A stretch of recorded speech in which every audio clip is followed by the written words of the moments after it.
God, what an amazing episode of NXT. This was just, God, it was so good. So many NXT legends appeared, and let's just talk about that main event, that dominant Avengers level super team that appeared to confront Fatal Influence. So in the main event, after the number 1 contendership tag team match, which was won by The Culling, Jacy Jane was pissed at Fatal Influence. She grabs a mic and just goes off on them, saying she doesn't care who dropped the ball between Fallon and Jazmyne. She's embarrassed and she's just sick of it because she's been carrying Fatal Influence and the NXT Women's Division on her back. But as she's going on this rant, on the Titantron appears 3 SUVs arriving at the arena, and after a short commercial break, she goes on a little rant further, and then Stephanie Vaquer walks out. Now Stephanie Vaquer gives Jacy Jane credit for beating her and winning the NXT Women's Championship from her, but Stephanie Vaquer points out that she also had 2 belts and she did it all on her own, and she's gonna win the Women's Championship at Wrestlepalooza. Jacy Jane then reminds her that there's still 3 of them and only 1 Stephanie Vaquer,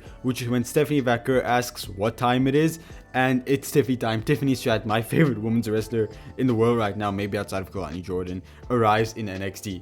Tiffany Stratton points out that she's the women's world champion and that she's held it longer than anyone else in WWE has held a championship currently, and thus Jacy Jane can't be the best champion. She also points out that, well, she's beaten Fallon Henley before. Jacy Jane then thinks she understands what's going on and that they're just a bunch of super seniors trying to come diss on the rookies, when Tiffany Stratton says she doesn't know how Mami would feel about being called a super senior, and Rhea Ripley is also here. And God, Rhea Ripley is just the biggest superstar ever. Like, the pop she got was insane. But the 3 girls storm the ring and just lay out Fatal Influence, and this sets up a major match for next week, another all-star Avengers level team that Fatal Influence has to take on.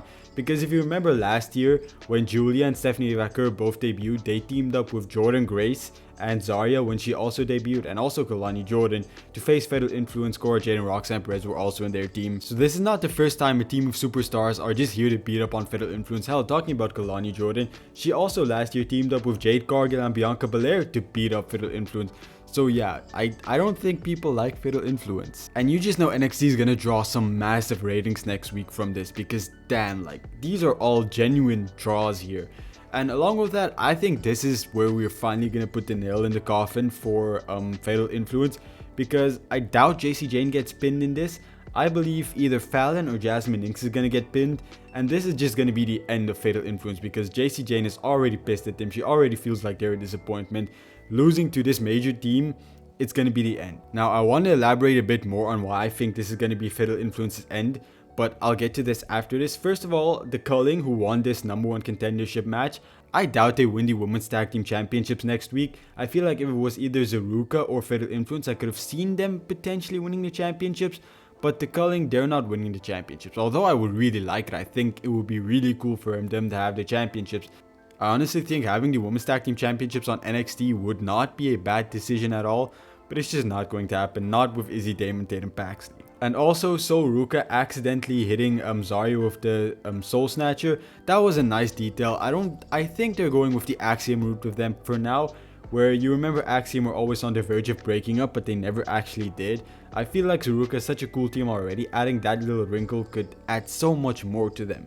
So I think that's the direction they're going. But now let's talk about Fatal Influence a bit more. So leading up to that, Laney Reed goes up against Triple Ace Fabio Apache. Natalia's in the crowd for this because Natalia is having a feud. So Natalia doesn't really get involved. She just gets around the ring, distracts Fabio Apache. This allows Laney Reed to pick up the victory, and she advances to the finals of the Speed Tournament. Now, I fully believe Laney Reed is going to win this tournament, and I kind of believe she's going to win the Women's Speed Championship too, because if you've noticed, over the past couple of weeks, Laney Reed has been getting involved with Jacy Jane a lot. Not very obviously, very subtly, but she's kind of been getting in Jacy Jane's head. And I feel like with Fatal Influence falling apart, and Fallon Henley and Jazmyne Inks constantly losing, you can have Laney Reed win the Speed Championship, and with her constantly trying to buddy up with Jacy Jane, maybe Jacy Jane kicks out Fallon Henley and Jazmyne Inks and teams up with Laney Reed. This probably means that Lola Vice won't win the NXT Women's Championship at No Mercy, which would kinda suck, but this is the direction I feel like the story is going. I don't think they had Laney Reed get involved with Fatal Influence so much, just for nothing to come of it. And hell, we can even go further with Zaruka apparently starting to have this dysfunction between them now after this match. Maybe Zarya accidentally costs So Ruka the Speed Championship. You know, there's a lot of dynamics here that I'm very excited about. NXT's women's division is just on fire. I know there were a lot of top stars from the main roster tonight, but they just added to the women's division. I mean, God, the women's division was on fire. I don't know what else you want me to say.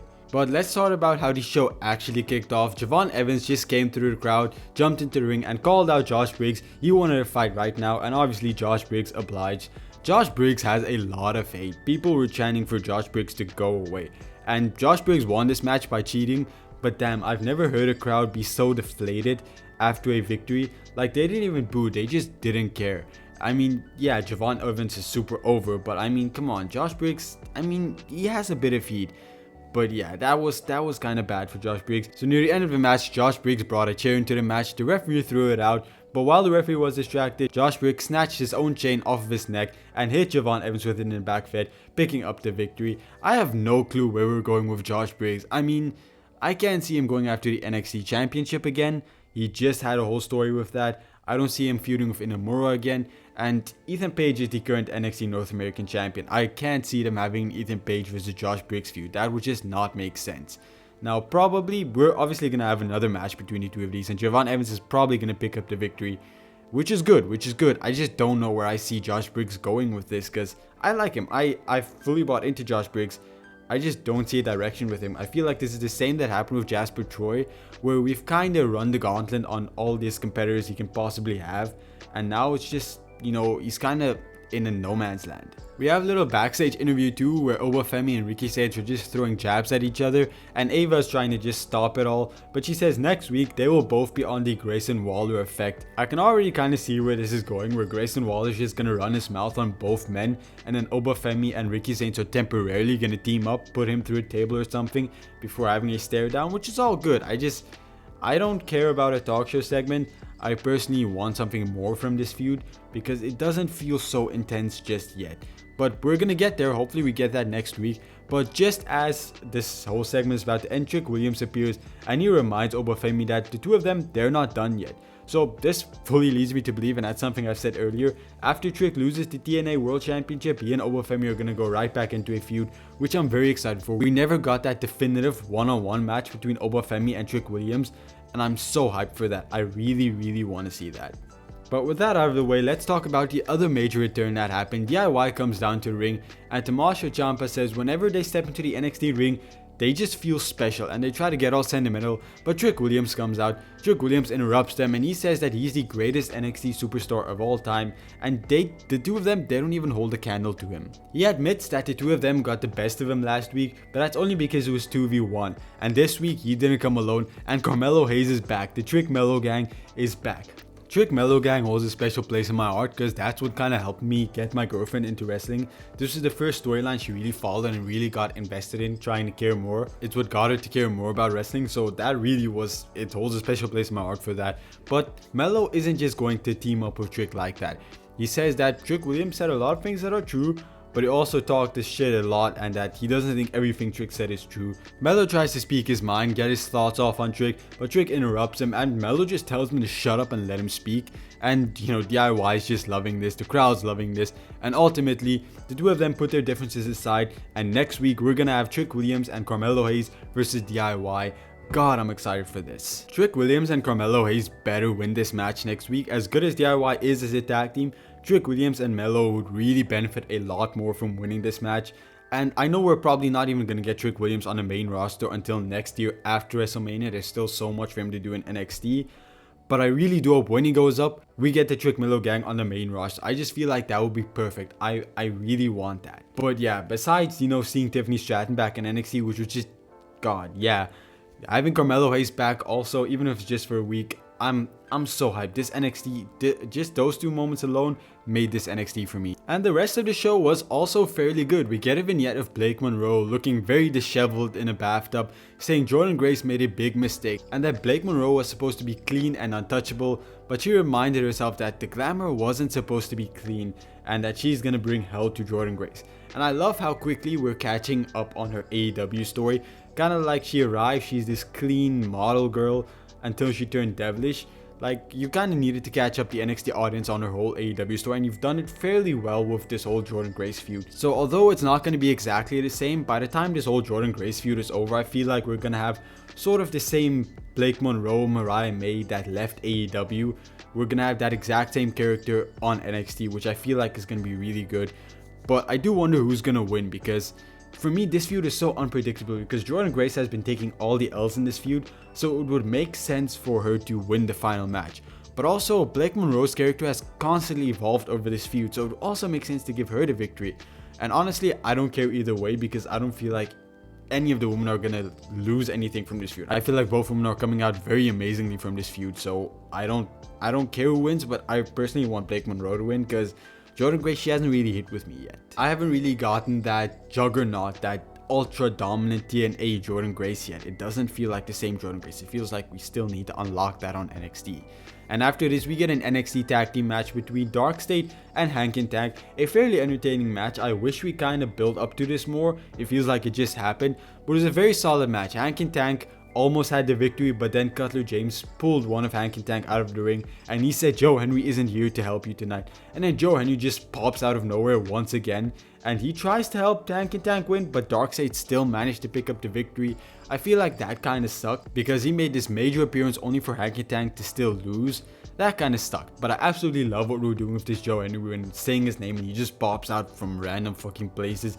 It's really entertaining, and I like it. Kind of brings a unique aspect to his character because although it was like his whole gimmick, he never really just did it, and that we're leaning into it. It's really entertaining. I am curious to where this is all leading though, because he's been feuding with Darkseid for a while now, but you know, there's not an obvious one-on-one match that's there to have. I mean, yeah, he's kind of been going back and forth with Cutler James specifically, but come on, who really wants to see Cutler James versus Joe Henry? Like, I don't think anybody wants that.